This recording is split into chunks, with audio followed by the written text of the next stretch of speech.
In one side, we are lagging behind in education, health, employment, and in other aspect, a huge number of people, they are debarred from voting. They have lost their voting right. So total thing is very chaotic.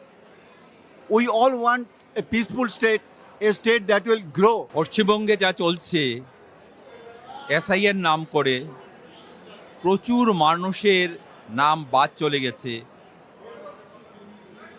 প্রচুর মানুষ মানসিকভাবে নির্যাতনের শিকার হচ্ছেন। এটা কিন্তু মানুষের অধিকার, ভোটাধিকার মানে মানুষের অধিকার। কিছু মানুষের নাম বাদ দিয়ে ভোট হওয়াটা একটা প্রহসনে পরিণত হবে।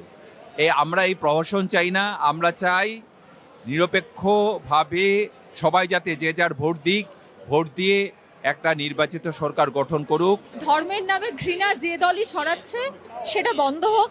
আমরা ঘৃণা চাই না, আমরা ভালোবাসা চাই। আমরা বাংলা ভাষা যাতে বেঁচে থাকে সেটা চাই। আর এসআইআর এর নামে যে হয়রানি হচ্ছে সেটা বন্ধ হোক।